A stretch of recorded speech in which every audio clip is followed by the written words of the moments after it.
Jean-Marie Tjibaou, il disait une chose très simple. Il disait notre identité, elle est devant nous. Elle n'est pas derrière.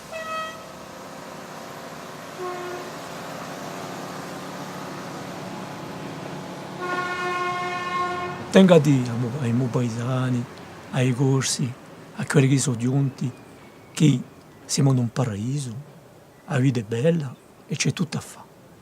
E basta.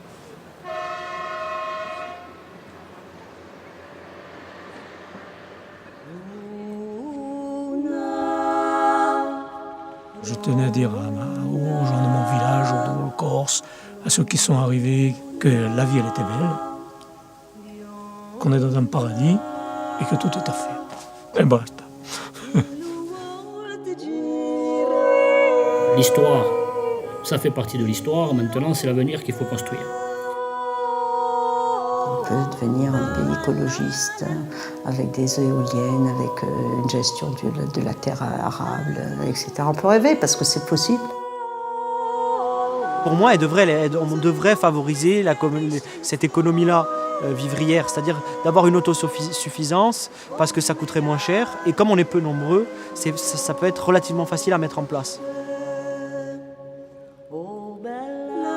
Et puis au pire, on peut être les Baléares. Hein. En disant encore à ce stade-là, on arrive aux Baléares. Je ne sais pas si tu as envie d'aller vivre aux Baléares, moi pas.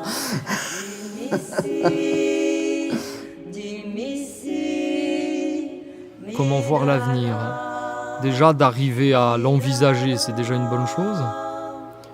Maintenant, certains jours, on est extrêmement pessimiste parce qu'on voit ce qui se passe et au niveau économique, on se porte mal, au niveau du chômage, on se porte mal, au niveau d'une certaine délinquance, on se porte mal. Après, comment peut-on être optimiste?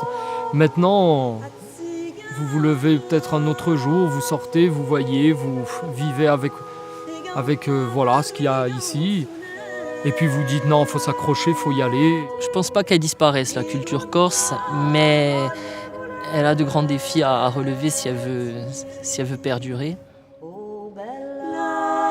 Bon, allez, si on veut être optimiste, on sauve l'essentiel, c'est-à-dire au moins la langue, une certaine capacité à s'organiser entre nous.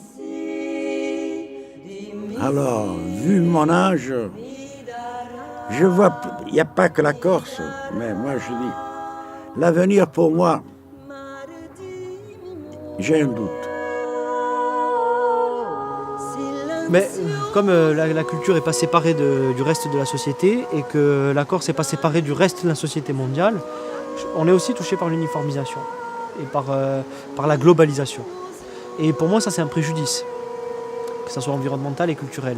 Donc forcément que s'il n'y a pas une réaction, si on n'est pas en mouvement, on peut perdre d'énormes choses. Je ne peux pas dire que je suis pessimiste ou optimiste.